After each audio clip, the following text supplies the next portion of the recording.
So, first video on the channel.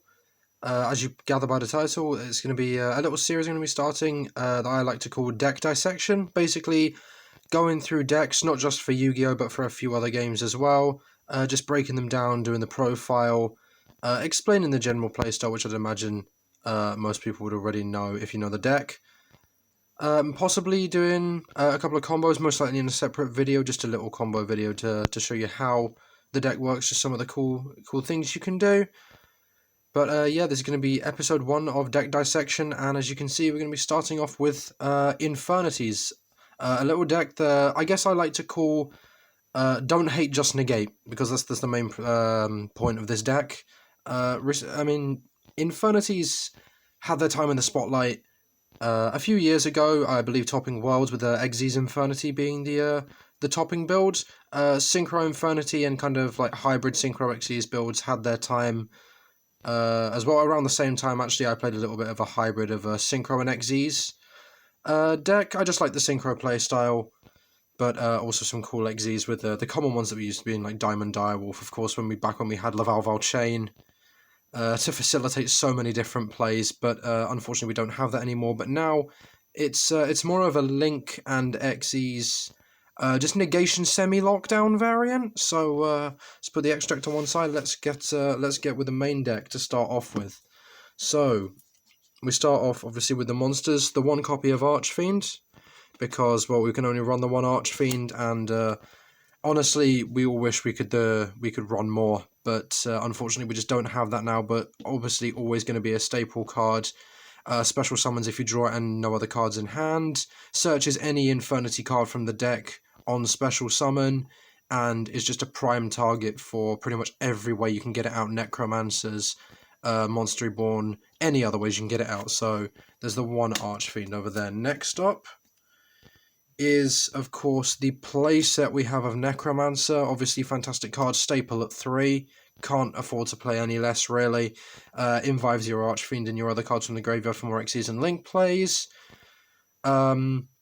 Easy summon off of Tour Guides, which we now have at 2, to get into your Leviers, to summon back your banished cards, which we'll get into later, of course, but obviously, Necromancer staple at 3.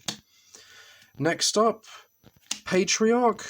Came out in, I believe it was Code of the Duelist, just a little bit of legacy support for Infernity, nothing too special, summons itself if it's the only card in hand, and offers good protection. You banish it from the graveyard to stop destruction, so that's good for Link and Xyz plays as well.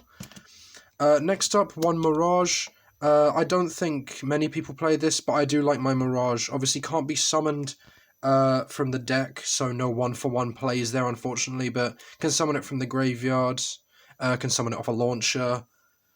Sorry, no, can't be summoned from the graveyard, rather. You can summon it with a 1-for-1, but you can't summon it back with the launcher or the Monster Reborn or your Necromancer, so it's unfortunate, but great card anyway, just to get in your Infinities when you don't have Necromancers or a launcher on board. Next up, bit of a controversial one, Knight. I obviously know why most people don't play it. It's not a good card, but personally, level 3 Dark Fiend, easy plays with Tour Guide, can ditch it with Launcher if it's dead in your hand, and good to revive with Necromancer if you've got nothing else to revive to go into a Link or an Xyz play, most likely a Levier. Next up, 3, Stygian Street Patrol, obviously, always was a staple card at 2 previously. I think 3 is better at the moment currently, just because you want to be going first, you want to be able to get this into the graveyard, you want to be spamming your Links and Xyz constantly, and obviously to keep reviving your Archfiend and getting that back out, and easy to summon back off a Levier, so you get more rank 4s or Link plays. Next up, the 2 cards, I'm going to put these at the same time, Dark Grepher, Armageddon Knight, both fantastic. Obviously Armageddon Knight on summon sends a Dark Monster from deck to graveyard. Dark Grepher, discard a level 5 or higher Dark Monster to special summon it. Discard a Dark Monster to send another Dark Monster from your deck to the graveyard. Both fantastic cards for pitching and setup. And both, of course, level 4 for Xyz plays and can be searched off a Rota, so fantastic. Obviously, those cards were also both staples in the previous Infernity builds. So, next up, the girl herself back at 2, Tour Guide from the Underworld. I'd imagine if you don't know what this does, then you haven't been playing for very long. But yeah, summons a level 3 Dark Fiend on summon, negating its effects, which is fine, even though the one we most likely want to summon is Necromancer, but there are other ones as well. So, yep, she's fantastic. It gets you into your Leviair and other either rank 3s or Link monsters. Next up, the main one you want to summon off a tour guide is Fiendish Rhino Warrior. Was debating running it more than 1, but currently I just like it at 1. I think 3 would be a little bit too cloggy, especially because you can't really do much with level 3s in your hand. But when it hits grave, you send a Fiend-type monster from your deck to the graveyard. Can be anything. Usually Archfiend is the best option because you want to be able to revive it. Or Stygian if you have a dead monster in hand. So there you go, that's that. Next up, a little bit of a discard engine, which obviously was never played in Infernity before because they hadn't been released, but very popular now. 3-Danger Mothman. Fantastic, one of the best dangers in my opinion. Only damning side is that it's an insect monster as opposed to a fiend. But yeah, level 4 Dark, decent stats for a level 4, in terms of attack anyway, and the standard danger effect. Reveal it, opponent discards a random card from your hand. If it's not discarded, or if a Mothman is not discarded, you summon the Mothman, and you get a draw. If it is discarded, both players draw 1, ditch 1. Can be absolutely fine for just getting other cards, or just for deck thinning, if anything. And if you get the summon, of course, you get the draw. No other cards in hand. Then it could be an Archfiend. Who knows? But it's a good card, and it helps with deck thinning. And, of course, level 4 for rank 4 plays. And then the second danger is Chupacabra, or Chopper Chops, as some people call it, I guess. Fiend, of course, which is fantastic. Mediocre stats for a level 4 Dark. Obviously, same danger effect, but with this one, if it's discarded, you get to summon a non-Chupacabra danger from your graveyard, so you get to summon that Mothman back for helping with plays. I don't necessarily like Chupacabra. It's arguably the worst danger. But it just helps if anything, and it's more of a budget version if you can't afford the higher cost, high price dangers like Jackalope, Tsuchinoko, and I would run those, but I find that these obviously are just better targets for a lure, and whereas Jackalope and Tsuchinoko aren't, and they're level 3s which are a little bit more dead in the hand in my opinion. So that's the monster lineup done. Moving on to the spells. Standard Startup. Launcher. Fantastic card. Allows you to discard Infernities. Send it to graveyard when it's on field. Summon 2 Infernities with different names, usually. From your graveyard, usually it will most likely be probably 2 Necromancers, or a Necromancer and an Archfiend, depending on what you want to do. Upstart Goblin, standard card played in Infinities. A few one-offs actually. We got Upstart, we have Foolish Burial. Let me move this over to this side. So Upstart, Foolish Burial for ditching your Infinities. Rota, obviously. Fantastic card, searches your Greffa and your Armageddon Knight. Monster Reborn. Sorry about the condition on that one. Absolute trash. I do have newer ones and ones in better condition, but that's just there for now. And yep, that's it for some of those one-offs, so we'll put those to one side.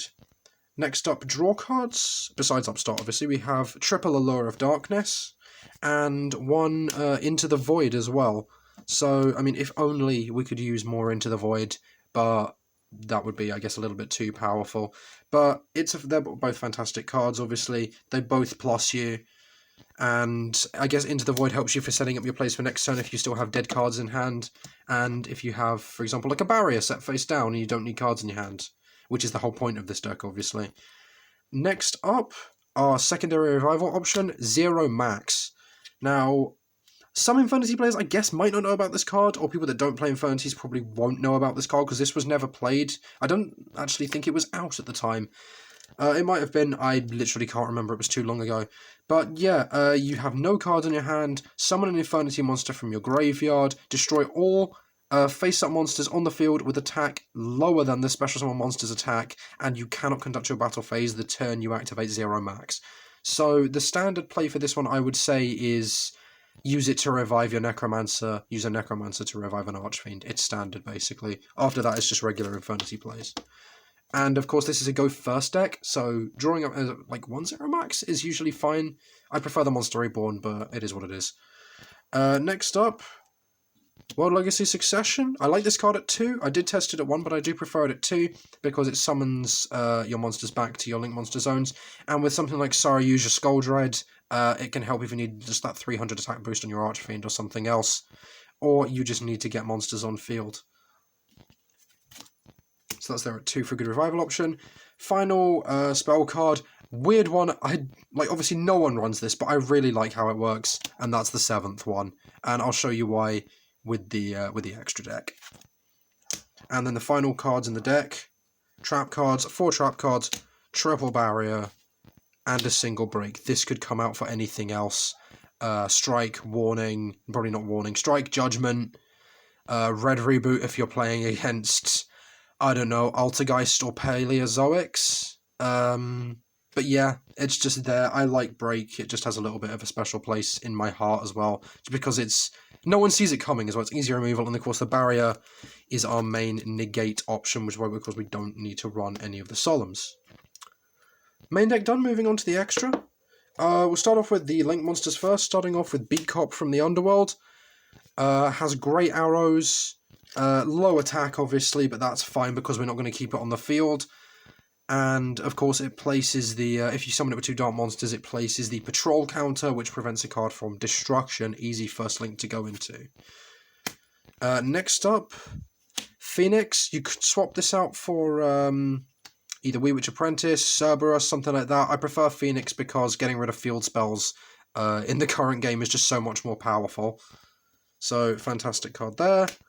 And sometimes you don't always have a card to discard, but in the rare event that you do, if you don't know, you might have bricked. This deck can brick ever so often, but it just works. Next card, this is going to be coming out eventually when F-Zero comes out, and that is the Infernity Fortress. Link 3 requires 3 Xyz monsters, so steep cost, but for a 4k body, I think it's worth it in my opinion.